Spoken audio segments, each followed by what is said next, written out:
자, 이제부터 심화 과정을 시작하도록 하겠습니다.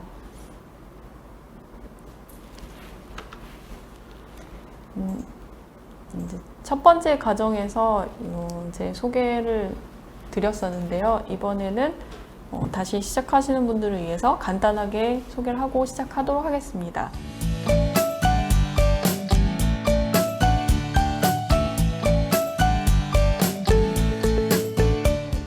1차 시에서 말씀드렸던 부분 중에 좀 더 중요하게 생각하고 있는 부분에 대해서 제가 이제 좀 짚어드리려고 이제 심화 과정까지 이제 진행하게 되었어요.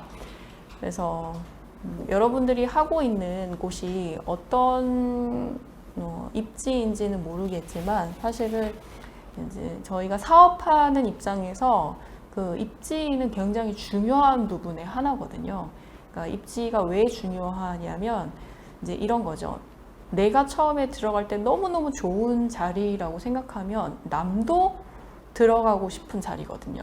그러면 내가 사업을 영원히 할 수는 없고 하다 보면 또 어떤 상황이 돼서 이걸 또 누군가에 넘길 수도 있고 이런 상황이 있기 때문에 사실 입지는 굉장히 중요한 부분의 하나고 또 그걸로 인해서 좀 더 부동산적으로 좀 커질 수 있는 부분이 있기 때문에 이런 선정 부분이 저는 사업하는 입장에서는 가장 중요한 핵심 포인트라고 사실 생각해요.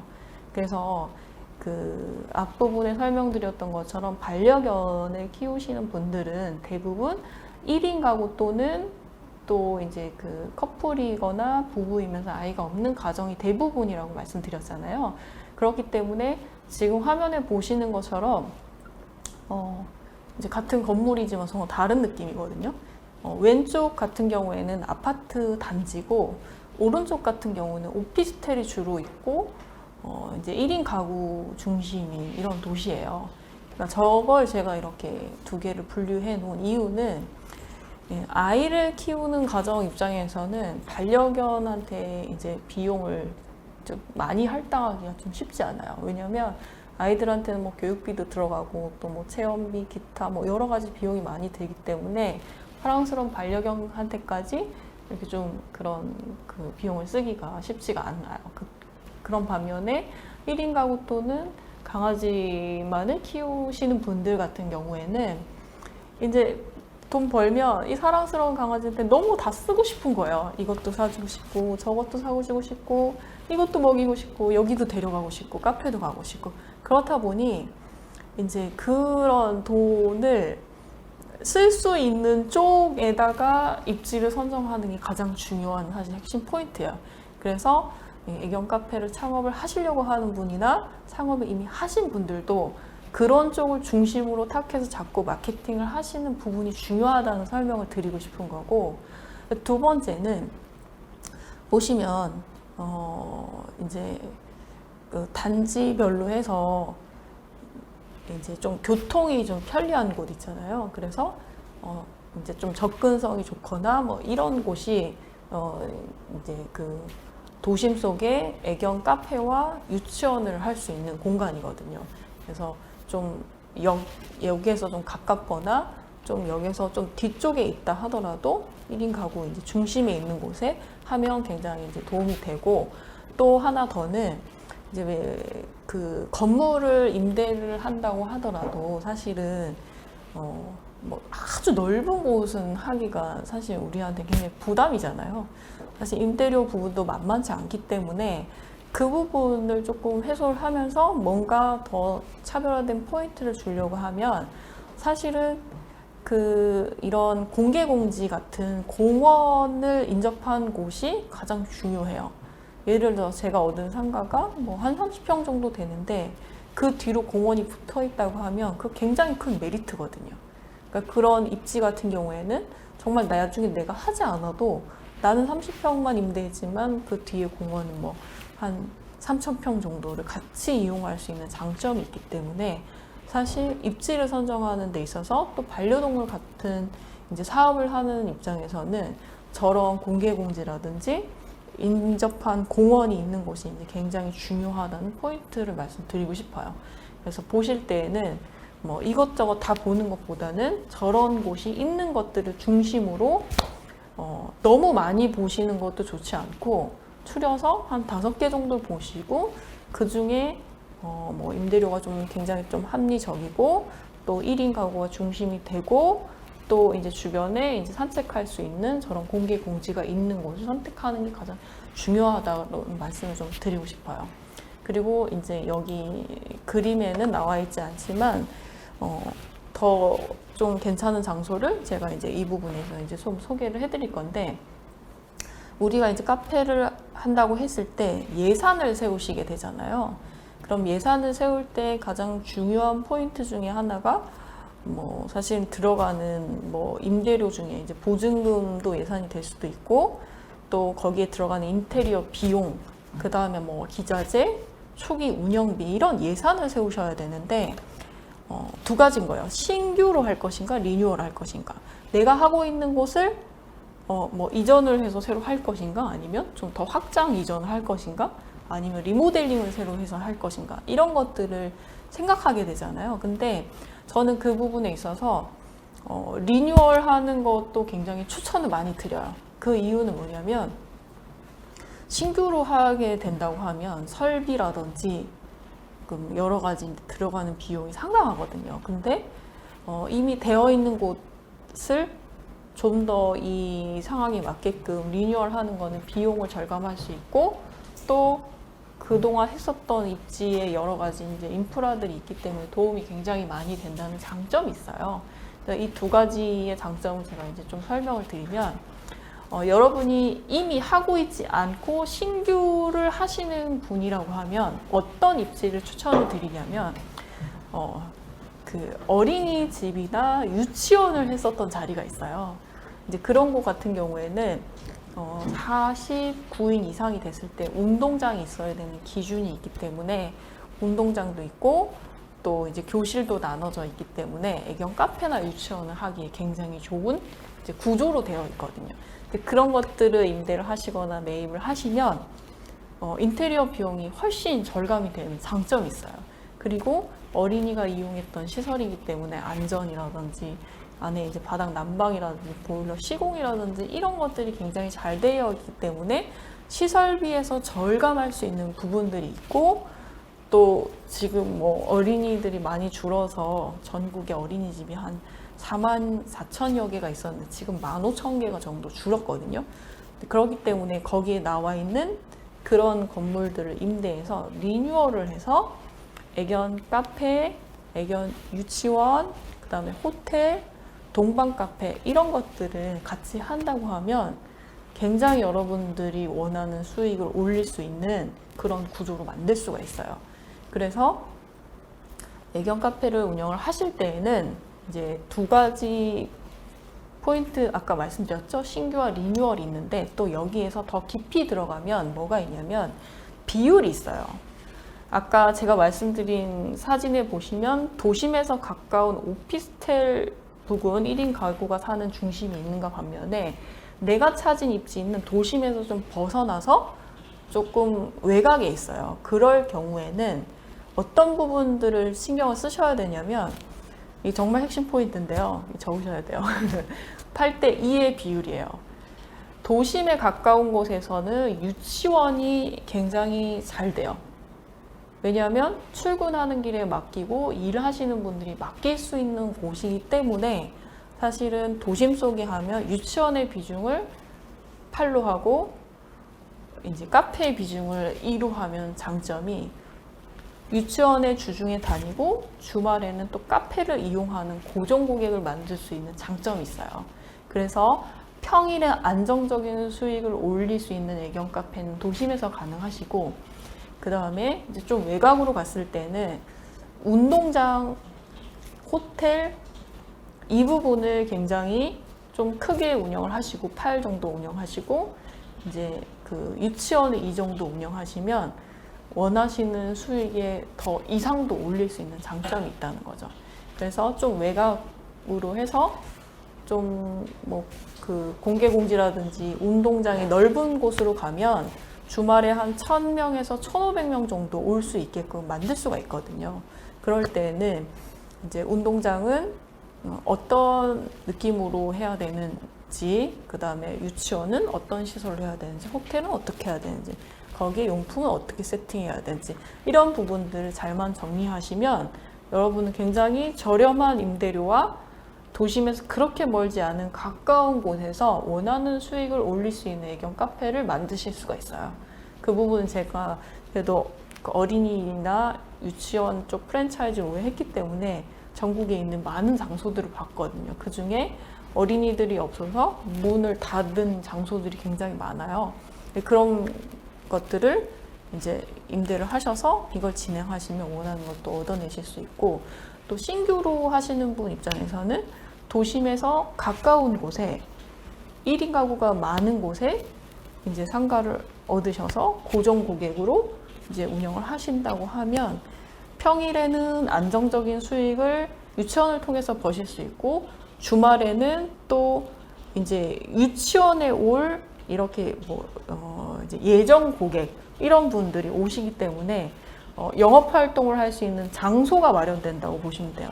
그러니까 카페로 수익을 올리기보다는 우리 유치원의 마케팅의 일환으로 생각하고 카페를 운영하시고, 카페를 운영하시게 되면 장점이 뭐냐면 이런 상품이나 이런 이제 용품에 대한 매출이 굉장히 높아요. 왜냐하면 여러 사람들이 오는 거기 때문에 상품이나 이런 것들이 이제 주말에 매출이 많이 일어날 수 있고, 또 뭐 쿠킹 클래스를 운영한다든지 아니면 뭐 강아지 어질리티 프로그램을 한다든지 이런 것들로 인해서 수익을 올릴 수 있는 장점이 있다는 거죠. 그러니까 아까 말씀드린 것처럼 장소 어디에다 하는지가 이렇게 굉장히 중요하다는 거죠. 이렇게 하시면 여러분들이 원하는 수익을 얻으실 수 있다는 장점이 있고, 또 하나는 꼭 필수는 아니지만 파트너가 있으면 굉장히 도움이 돼요. 파트너라 하면 이제 저처럼 이제 그 반려견 유치원을 시스템화해서 운영 체계를 잡아서 프랜차이즈를 하는 곳과 상담을 해서 진행을 하는 것도 굉장히 도움이 많이 되지만, 본인이 직접 잘 되고 있는 곳들을 다니면서 분석을 하셔서 여러 가지들 중에 가장 중요한 입지를 잘 선택을 하시고, 그 안에 운영 매뉴얼을 짜시고 또 프로그램을 정리하신다고 하면 굉장히 또 잘 하실 수 있는 장점이 있으실 거예요. 그리고 시설 인테리어 같은 경우들도 아까 말씀을 드렸지만 어디에다 한 군데 맡겨서 처음부터 끝까지 다 해주세요 라고 하기보다는 내가 원하는 스타일이나 공간이나 이런 것들을 전체적으로 구성을 한 후 하나하나 의논을 해 나가면서 만들어낸다고 하면 굉장히 도움이 많이 되실 거예요. 그리고 저도 3년 동안 이 업계에서 일을 하고 있지만 아직 우리나라에는 반려견 관련해서 전문으로 인테리어 하는 곳이 아직 많진 않아요. 그리고 예쁘고 뭐 시설 좋게 인테리어는 할 수 있어도 반려견에 대한 이해도가 있는 인테리어를 하시는 분들이 거의 드물어요. 오히려 반려견을 잘 알고 있는 저나 여러분들이 그분들한테 그런 반려견에 대한 특성을 알려드리고 거기에 맞는 시설을 하는 것들이 굉장히 중요하다는 거죠. 제가 중요하기 때문에 여러 차례 말씀드린 것처럼 시설이나 인테리어를 좋은 입지를 구해놓고 거기에 맞는 것들을 해놓는다고 하시면 사실 그 이후에 들어갈 비용이 현저하게 줄어들어요. 그리고 또 그런 것들이 오래 갈 수 있기 때문에 전체적인 이제 운영에서 뭔가 리스크가 좀 많이 줄어드는 것 중에 하나인 거죠. 그러니까 안전이라든지 뭐 이제 이런 부분들을 중점으로 잘 해놓으시게 된다고 하면 도움이 많이 되는 거죠. 그래서 인테리어 하실 때는 반드시 개에 대한 특성을 이해한 후 거기에 맞는 소재들로 채택을 하고 그 공간을 최대한 효율적으로 활용을 할 수 있게 하고 평일과 주말에 120% 돌아갈 수 있는 프로그램과 구조를 짜는 게 핵심 포인트라고 보시면 돼요. 그런 것들을 중점에 놓고 이런 시설들을 운영하시면 굉장히 이제 도움이 되는 거죠. 그리고 가장 중요하게 생각하는 부분이 뭐냐면 지금 애견 카페를 가보면 평일에 그냥 강아지들이 놀러 와서 다른 친구들 만나고 보호자분들은 커피 한 잔 사 먹고 거기에 있는 뭐 용품들 구경하고 이야기하고 하다 보면 3시간 이상 거기에 머무르시는 분들은 거의 없는 것 같아요. 그리고 또 강아지들이랑 막 놀다가 가열돼서 또 싸우고 또 뭐 입질이 있는 애가 하나 나타나면 다른 애들 다 괴롭히고 그리고 또 커피는 또 굉장히 맛없고 막 이런 카페들이 이제 대부분이고 뭐 인테리어는 화려하게 해놨지만 관리가 잘 안 돼서 냄새가 굉장히 많이 나고 시설은 점점 낙후되고 이런 것들이 사실은 다반사거든요. 근데 이런 것들 좀 다르게 좀 차별화되게 하려고 하면 뭐가 중요하냐면 프로그램이 있는 카페가 되는 걸 저는 좀 추천을 드려요. 그래서 늘 이제 생각했었던 게 뭐냐면 그 어린이들도 예전에는 유치원이나 어린이집 가기 전에는 엄마랑 집에서 놀았거든요. 근데 애기들도 1살, 2살, 3살이 되면 엄마랑 놀기에 너무 심심해요. 그리고 또 친구를 만날 수 있는 것도 한계가 있고 그래서 그 한 15년 전, 16년 전에 이제 문화센터라는 거 생긴 거 아시죠? 문센이라고 지금 얘기하죠, 젊은 엄마들은. 문센에 가서 엄마랑 애기랑 막 이제 여러 가지 이제 프로그램도 하고 같이 참여하는 이런 것들 굉장히 많이 했었거든요. 근데 그게 지금은 하나의 그런 문화가 돼서 문센 안 다니는 아이들이 없거든요. 근데 잘 돌이켜서 지금 현재를 보면 우리 이제 반려견 문화가 막 성장하고 있는데 이제 강아지 간식 주고 사료 주고 뭐 산책 다니고 이런 것들은 이제 누구나 다 하는 건데 그 다음에 해야 될 거는 이제 얘하고 어떻게 놀아줄 것인가예요. 강아지들도 사람보다 표정이 더 다양하거든요. 웃는 얼굴도 있고 웃는 얼굴도 있고 화난 얼굴도 있고 뭔가 공부를 했을 때 얘도 성취감을 느끼면서 자존감이 올라가는 얼굴들이 있거든요. 근데 그런 것들 보호자가 어떻게 해야 될지를 모르고 어떻게 놀아줘야 될지 모르는 거죠. 그러니까 우리가 아이 어떻게 잘 못 놀아주시는 분들이 있고 되게 잘 놀아주시는 분들이 있잖아요. 강아지도 마찬가지예요. 굉장히 잘 놀아주는 그런 보호자분들이나 사람이 있으면 강아지 글로 가거든요. 내 마음을 너무 잘 알아주니까. 그래서 잘 놀아주고 재미있는 프로그램을 하는 곳이라고 하면 아마 그 카페는 굉장히 인기가 폭발할 것 같거든요. 그래서 카페에 평일이나 주말에 좀 한가한 시간에 어떤 뭐 한 3-4평 정도 되는 공간이 있다고 하면 5명 정도, 6명 정도 모여서 그 이제 점주님이시나 아니면 뭐 훈련사분들을 채용해서 저렇게 이제 할 수 있는 어질리티 프로그램이라든지 피트니스 프로그램이라든지 이런 거를 해주면 굉장히 특색 있는 카페가 되는 거죠. 이 카페는 가면 이런 프로그램도 있고 굉장히 재미있어서 다른 친구들도 사귈 수 있고 저걸 하면서 아이들이 자연스럽게 사회화도 되고 훈련도 되거든요. 그러면 계속 만나고 싶은 거예요. 아까 제가 말씀드린 것처럼 카페는 처음에 생기면 조금 몇 번 다니다가 또 유목민처럼 또 이 카페 저 카페 돌아다닌다고 했잖아요. 근데 우리 카페에서 저런 공간을 마련하고 차별화된 프로그램을 한다고 하면 그 사람들은 이번 주에도 오고 싶고 다음 주에도 오고 싶고 그 다음 주에 또 와서 우리 애가 잘한 걸 자랑하고 싶어 하고 또 거기서 촬영한 거를 뭐 동영상을 만들어서 인스타에 올리고 자랑도 하면 자연스럽게 저 카페에 손님이 늘어나게 돼 있어요.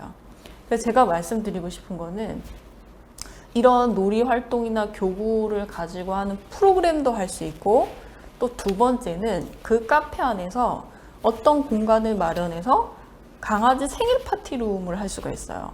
잘 보시면 어린이 그 카페들이 굉장히 유행을 많이 했었잖아요. 유아 카페들.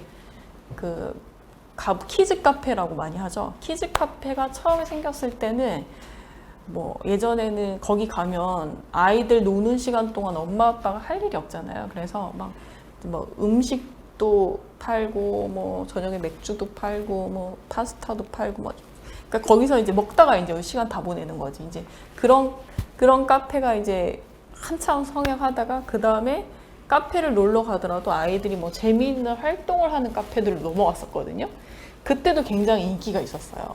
근데 지금 이렇게 반려견 시장을 보면 어린이 시장하고 컨셉이 좀 비슷하거든요. 그래서 저런 그 프로그램이 있는 카페하고 또 생일 파티를 할 수 있는 파티룸 같은 것들 있잖아요. 그런 것들을 만들면 또 추가적인 수익화 모델을 할 수가 있어요.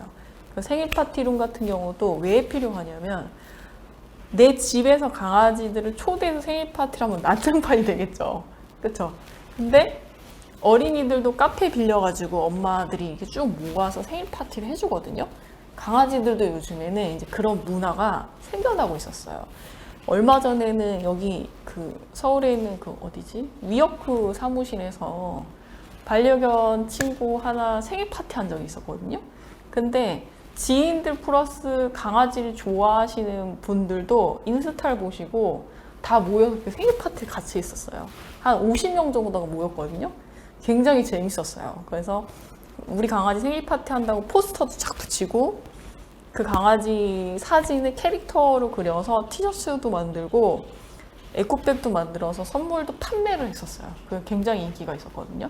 그런 것처럼 피트니스룸을 만들어서 뭐 어질리티 프로그램을 하는 카페를 한다든지 아니면 펫 파티룸을 만들어서 생일 파티 할 수 있는 아이들의 예약을 받아서 생일 파티를 꾸며주고 거기서 여러 가지 이제 뭐 케이터링 서비스도 해주고 해서 추가적인 수익을 벌 수 있는 방법 뭐 이런 것들도 있을 수 있고 또 한 가지 더는 요즘에는 이제 강아지 그 셀프 목욕이나 이제 미용 이런 부분도 좀 많이 각광을 받고 있어요. 그 이유가 뭐냐면 이런 게 있어요. 강아지들이 그 미용하는 거에 있어서 스트레스 굉장히 많이 받는 거 알고 계시죠? 모르셨나? 강아지 미용할 때 스트레스 지수가 보호자가 바뀌는 강도하고 거의 비슷해요. 그래서 그 미용 사회화가 되지 않는 아이들을 강제로 미용을 하는 거는 걔한테 굉장히 큰 트라우마를 스트레스를 많이 주기 때문에 별로 저는 권장하고 싶지 않거든요. 그래서 미용이 안 좋다는 게 아니라 천천히 사회화를 해서 미용에 맡기시는 건 괜찮은데 얘 좀 지저분하고 별로야 이래서 그냥 칵 맡겨버리고 이제 찾아오고 이런 건 안 하셨으면 좋겠고 그런 거를 좀 대처하는 방법으로는 어떤 게 있냐면 평상시에 미용 사회화를 할 수 있는 프로그램이 있는 장소에 가면 굉장히 도움이 되거든요. 그래서 카페를 운영을 하시는데 그런 셀프 미용이나 목욕 이런 부분들을 아우르는 곳을 만들어서 거기에서 기본적으로 그냥 셀프 목욕만 하는 게 아니라 셀프 목욕 미용에 대해서 프로그램을 해주시면 굉장히 도움이 많이 돼요. 예를 들면 미용사를 섭외를 해서 이제 목욕을 시키는 방법이라든지 기본적인 위생 관리를 하는 방법이라든지 이런 것들을 가르쳐주는 프로그램을 운영하는 카페를 한다고 하면 그런 걸로 인해서 또 추가적인 수익도 발생할 수 있고 또 이 프로그램에 대한 수익도 발생할 수 있고 또 그 카페를 정기적으로 올 수 있기 때문에 고정적인 고객으로 만들 수 있는 장점이 있다는 거죠. 잘 생각해 보면 카페는 어떤 의미냐면 사람을 모이게 하는 장소예요. 그러니까 카페로 수익을 내려고 하지 마시고 카페로는 사람을 모이게 할 수 있게끔 만들고 그 모인 사람들로 하여금 어떤 프로그램에서 이렇게 그쪽에서 수익을 낼 수 있는 걸로 생각을 전환하시면 굉장히 쉬워요. 예를 들면 펫파티룸은 한 번 빌려주는데 50만 원 정도 해도 사람들을 빌리거든요. 그러니까 이거는 데이터로 다 나온 거기 때문에 50만 원 정도를 내고 빌리는 거 하루에 2타임만 빌려줘도 100만 원 정도 추가 수입이 되는 거잖아요. 그러니까 그 공간을 정말 예쁘게 꾸며서 케이터링 서비스도 하고 뭐 뒤에 배경 이미지까지 꾸며준다고 하면 100만 원 정도도 받을 수 있거든요. 그러면 그것만 뭐 15일 정도만 된다고 해도 굉장히 그 카페는 그냥 뭐 취미로 하셔도 되고 이걸로 돈을 버는 거죠. 그리고 프로그램을 돌린다고 하더라도 그 점주님이 저런 기본적인 그 어질리티 프로그램은 뭐 한 일주일 정도만 배우셔도 저 정도는 다 가르칠 수 있거든요. 저걸 배우셔서 저 프로그램만 하루에 3타임씩 주 5회만 돌린다고 하셔도 카페는 그냥 취미로 운영하셔도 돼요. 그러니까 그렇게 제가 말씀드리고 싶은 거는 카페로 돈을 벌려고 하지 말고 카페로는 사람이 모일 수 있게 만들고 저런 프로그램이나 다양한 컨텐츠들로 이렇게 돈을 번다고 생각하시면 훨씬 쉽게 접근하실 수 있다는 거죠. 그리고 이제 가장 중요한 부분이 인력인데, 물론 대부분 이걸 운영하시는 분들은 점주님이 직접 사장이면서 운영을 하실 거예요. 근데 이제 뭐 일하는 친구들 뽑다 보면은 뭐 오늘 나왔는데 이제 오후에 없어지는 아이들도 있고, 이제 이틀 나오고 뭐 사장님 저는 여기랑 안 맞아요 이제 그만두는 친구들도 있고 다양하게 있잖아요.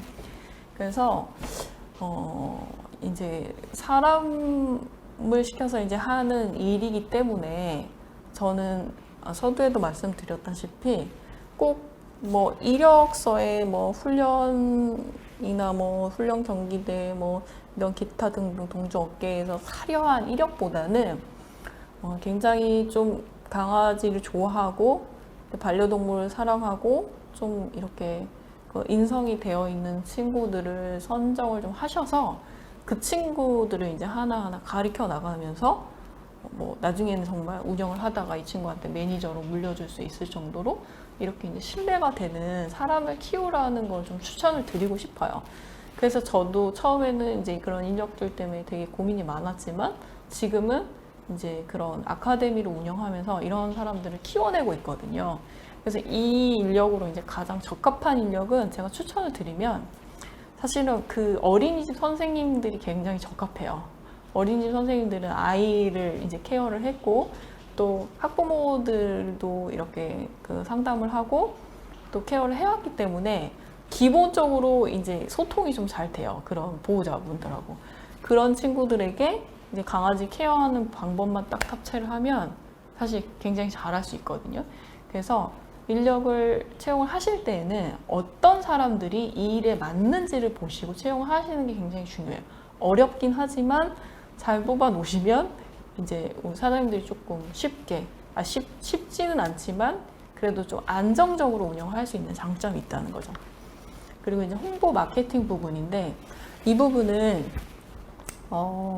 제가 좀 자신 있게 말씀드릴 수 있는 거는 사실 홍보라 하면은 온라인 마케팅 굉장히 좋긴 하고 효과 굉장히 높다고 생각이 들어요. 전단지 3,000장 뿌리는 것보다 그 온라인 카페나 이런 데 입소문이 더 그 효과가 좋다는 건 알고 있지만 아까 이제 일부에서 말씀드린 것처럼 전국에 저는 그 어린이집 프랜차이즈를 150여 개를 냈을 때 사실 뭐 한 6, 7년 동안 전국에 안 가본 곳이 없고 이제 다 가가고 방문도 다니고 온라인에도 카페도 만들고 뭐 여러 가지 활동들을 굉장히 많이 해봤어요. 근데 제일 중요한 거는 사장인 제가, 대표인 제가 정말 발로 뛰고 온 오프라인을 같이 했을 때 굉장히 도움이 많이 돼요.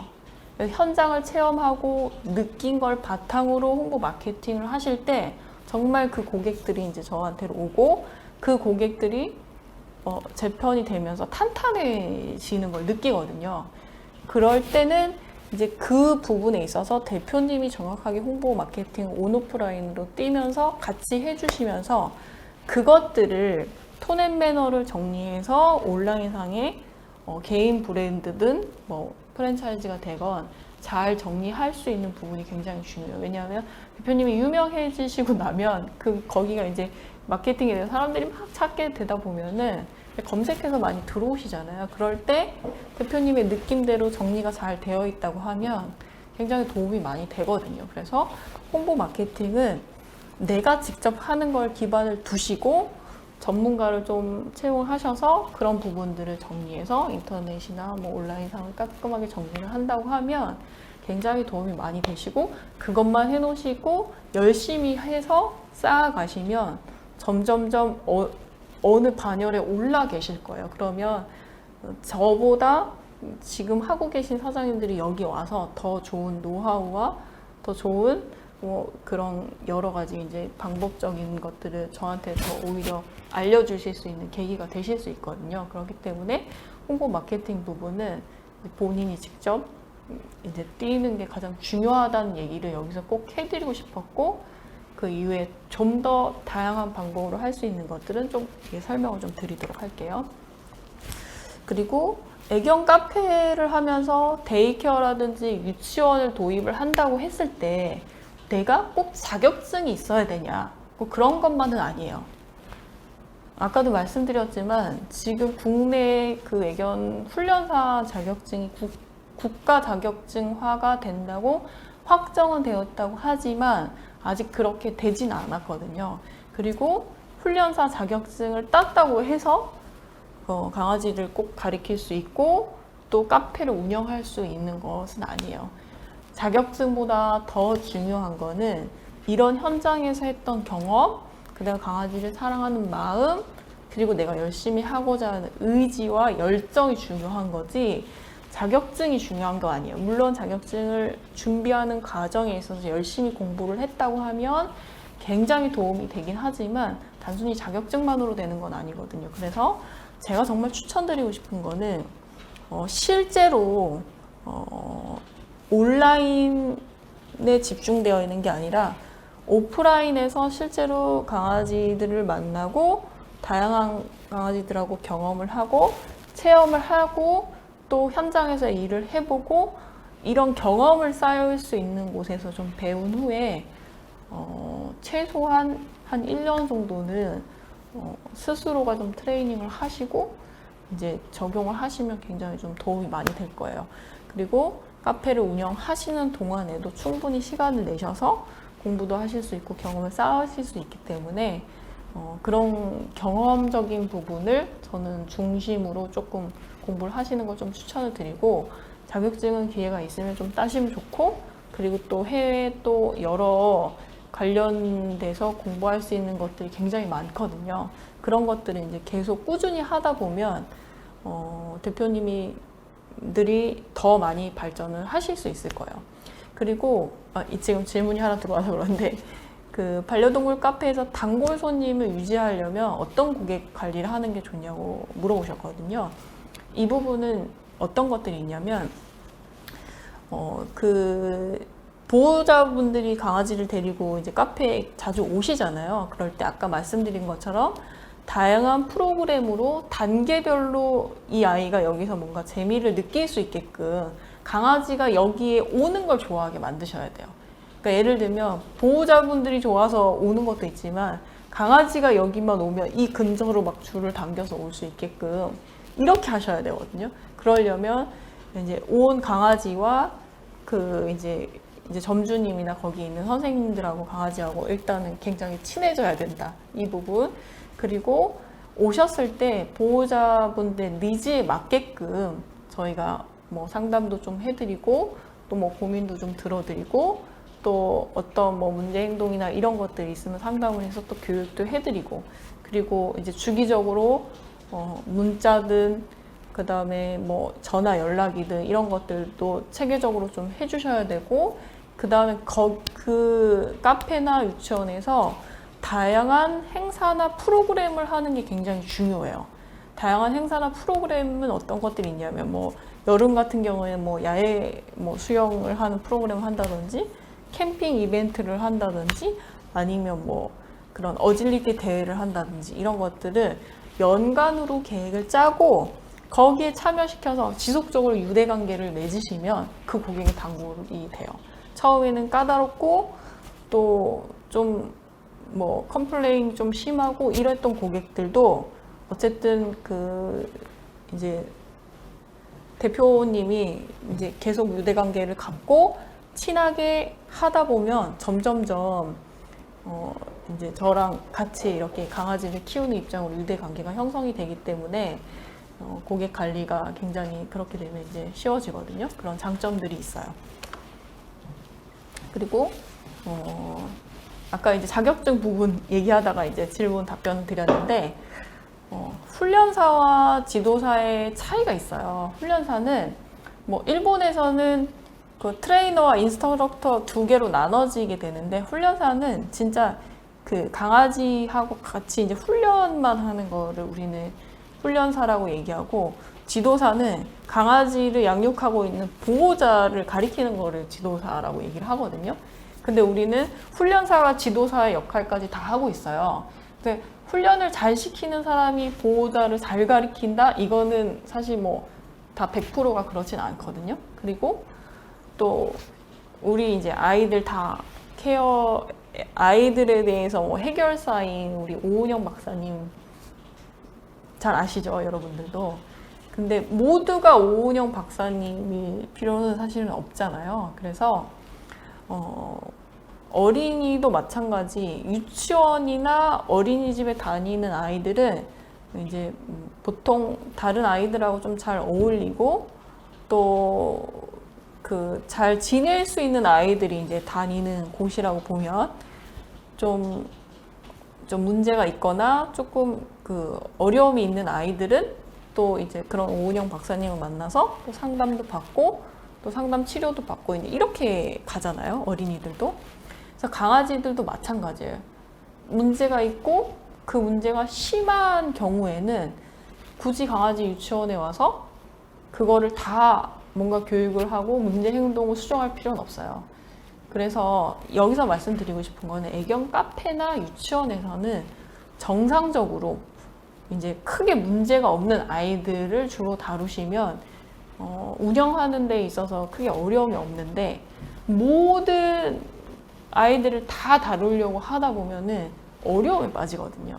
그래서 상담을 하실 때 문제가 있거나 뭐 이제 심각한 그런 뭐 아까 말씀하신 뭐 그렇게 물림사고나 입질이 있는 아이들은 처음에 상담할 때부터 받지 않고 그 아이들은 이제 훈련소라든지 아니면 문제행동 수정이 가능한 곳으로 보내는 게 낫고, 그렇지 않은 아이들만 케어하는 카페나 유치원 운영하시는 게 훨씬 여러분들한테 도움이 되고 길게 할 수 있는 방법이에요.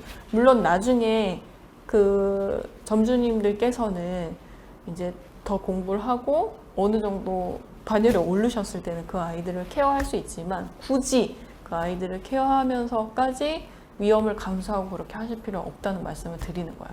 그래서 모두 훈련사일 필요는 없어요. 그래서 이제 케어하고 그냥 지도할 수 있을 정도에만 되셔도 이제 유치원 운영이 가능하다는 말씀을 좀 드리고 싶고요. 아까 말씀드린 것처럼 뭐 자격증은 훈련사가 필수는 아니고 전문 지도사 정도만 돼도 충분히 가능하다는 말씀을 이제 좀 드리고 싶은 거예요. 그래서 이제 아까 입지 선정부터 쭉 굉장히 디테일한 부분을 설명을 좀 드렸는데 좀 도움이 되셨는지 모르겠는데 자격증 어렵지 않습니다. 기본적으로 가정견 훈련 시킬 수 있을 정도, 앉아 일어서 엎드려 기다려 와, 이 정도만 할 수 있으면 충분히 따실 수 있는데, 그 따기 위해서 들이는 시간과 과정을 쭉 하시게 되면 그 과정이 제가 하고자 하는 일에 도움이 되는 거예요. 그래서 어렵지 않고요. 실제 운영 사례에 대해서 제가 이제 마지막으로 이제 좀 설명을 드리면, 제가 이제 운영했던 강교에 있는 털로도핀 친구들 애견 유치원을 입지 선정을 했었던 가장 큰 이유는, 거기에 이제 호수공원이 있어요. 아주 크게 유명한 호수공원이죠. 갔더니 이제 사람 반, 개 반이더라고요. 그래서 여기는 강아지가 많은 지역이다. 그리고 오피스텔도 굉장히 많았고, 나오자마자 또 산책길이 있었고, 그래서 입지를 이제 선정을 하게 됐고, 그 다음에 이제 인력 같은 경우에는 처음에 이제 몰라서 이제 훈련사들을 막 뽑았지만, 나중에는 사람들이 원하는 건 아이들이 뭐 트레이닝이 잘 되어 있는 그런 걸 원하지 않고, 내 아이처럼 잘 돌봐줄 수 있는 곳을 필요로 하는구나를 이제 조금 뒤늦게 깨우치고, 거기에 맞는 관련된 이제 인성이 되어 있고 기본기가 되어 있고 또 강아지 좋아하시는 분들로 뽑아서 제가 그 이제 펫 에듀케어 아카데미 과정이라고 해서 반려견 유치원 교사를 양성하는 프로그램을 만들고 100시간을 교육을 시켜서 한 30여 명 정도 배출을 한 상태고, 그리고 프로그램이나 운영 같은 경우는 어떻게 했냐면, 프로그램도 저희가 이제 사회화 프로그램에서 뭐 둔가마라든지 사회화 프로그램을 이제 주 3회씩 놀이를 통해서 할 수 있는 프로그램을 1년치를 만들었어요. 그래서 1년치를 만들고 영상도 만들고 그것들을 반려견 유치원 선생님이 보고 따라 할 수 있게 만들었거든요. 그렇게 하다 보니 유치원에 다니는 고객들은 케어는 기본이고 오게 되면 사회화 교육이라든지 둔감화 교육이라든지 이런 것들은 자동으로 좀 배우게 됐고, 거기에서 조금 더 트레이닝을 원하시는 분들은 에듀케어라는 프로그램을 통해서 이제 좀 더 강화해서 어떻게 보면 이제 그 특성화 교육인 거죠. 그런 교육까지 시키는 그런 유치원을 완성을 했기 때문에 이런 것들을 운영을 하면서 이제 여러분들이 하고 있는 카페를 앞부분에 이제 붙인다고 하면, 사실 이제 주말에 유치원을 운영하지 않지만 카페를 운영하게 되면 유치원 손님들도 주말에 올 수도 있고, 또 유치원 고객들이 주말에 와서 또 사장님하고 선생님들하고 이야기를 하면서 유대관계를 형성하면서 더 끈끈해질 수도 있고, 이러면서 또 고객 관리가 되고, 그분들이 또 다른 분들을 또 소개하고, 또 이제 지나가면서 아, 여기 유치원도 있고 카페가 있고 프로그램도 있는 곳이야, 이렇게 해서 이제 오게 되면 거기 이제 입지가 굳어지는 거죠. 그렇게 되면 처음에는 힘들고 어렵고 그랬지만 한 해 한 해 지나갈수록 그 고정 고객들이 생겨나면서 매출이 흔들리지 않아요. 그러니까 매출이 안정적으로 가면서 자리를 잡았을 때 여러분들이 아까 제가 말씀드린 것처럼 그런 프로그램을 운영하는 교실을 하나 더 하고, 그 다음에 또 뭐 다른 여러 가지 아까 말씀드린 펫 파티룸을 한다든지 이렇게 추가 수익을 올릴 수 있는 계기가 될 수 있거든요. 그래서 실제 제가 운영을 한 그런 데이터를 가지고 여러분들한테 이제 도움이 될 수 있는 얘기를 말씀을 드리는 거예요. 그래서 저희가 뭐 소프트웨어라고 해서 컴퓨터 안에 있는 소프트웨어가 아니라 청소는 어떻게 하는가, 강아지들의 건강 관리는 어떻게 할지, 신규 고객이 왔을 때 오늘 바로 등록할 수 있게끔 어떻게 상담을 할 것인가, 상담 준비 매뉴얼을 어떻게 할 것인가, 그리고 뭐 우리가 이제 셔틀버스 같은 걸 운행을 한다고 했을 때 그것들은 또 어떻게 구역을 짜서 또 요금은 또 어떻게 해서 유치원에 도움이 되면서 서비스는 안정적으로 할 것인가, 그리고 유치원에 아침부터 저녁까지 일과는 어떻게 할 것인가, 그리고 신입 견생이 들어왔을 때 적응은 어떻게 시킬 것인가, 그리고 이제 일하고 있는 직원들의 복지라든지 급여 관리는 어떻게 할 것인지, 그 리스크, 안전사고가 일어났을 때 어떻게 대처할 것인지, 그리고 이제 처음에 이제 들어오는 견생들의 계약서, 입학 원서는 어떻게 써야 우리가 리스크가 없이 운영을 할 수 있을 것인지, 들어가는 소모품이라든지 시스템이라든지 시설 유지 보수, 이런 것들을 정말 잘 짜서 이거를 뭐 6개월에서 1년만 안정적으로 돌리신다고 하면 여러분이 원하는 그 수익의 그 이상도 하실 수 있고, 그것을 기반으로 성장하고 있는 7조 8천억 원의 반려견 시장에서 뭔가 큰 획을 그으실 수가 있어요. 그래서 예를 들어서 한 3년 정도 이런 것들을 잘 정리해서 운영하시게 된다고 하면 여러분들이 어느새 그 반려견의 한 분야에 다 전문가가 되어 있으실 거예요. 그 이유는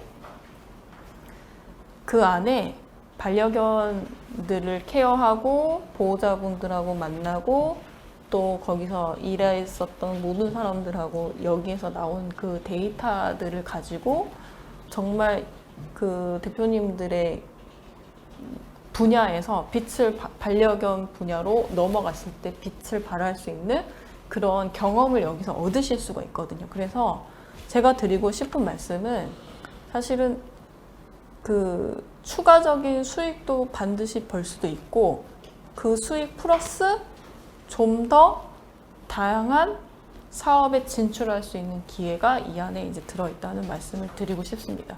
그래서 간단하게 뭐 실제 운영 수익에 대한 사례들도 제가 정리해 오긴 했으나, 이제 그 반려동물 관련해서 카페를 운영하시면서 유치원을 운영하셨을 때는 또 이렇게 반별로 추가적인 수익도 얻으실 수 있고, 보호자 커뮤니티를 통해서 할 수 있는 뭐 이제 그룹으로 할 수 있는 펫 파티룸이라든지 또 피트니스 프로그램이라든지 뭐 그 어질리티 프로그램이라든지 이런 거를 통해서 또 추가적인 수익을 또 얻으실 수 있고, 좀 더 좀 디테일하고 전문적인 교육을 통해서 또 추가적인 수익을 발생시킬 수 있고, 이렇게 해서 여러분들이 카페를 기반으로 해서 여러 가지 반려견의 다양한 분야를 다 아우르실 수 있고, 카페는 여기에서 수익을 얻기보다는 여기에서는 마케팅 활동의 일환이라고 보시고, 그 뒤로 굉장히 더 큰 수익을 보실 수 있고, 그 안에 들어가 있는 반려견 유치원은 안정적인 수익을 유지하시면서 이거를 장기적으로 운영하셔서 고정 고객이 된 고객들로 또 다른 또 수익을 또 창출하실 수 있고, 여기에서 나온 데이터들을 가지고 여러분들이 반려견 산업에 또 다른 분야를 진출할 수 있는 여러 가지 장점들이 있다는 것을 오늘 여기서 꼭 설명을 드리고 싶었습니다. 질문 있으시면 받고, 없으시면 오늘 여기까지 강의를 마무리하도록 하겠습니다. 감사합니다.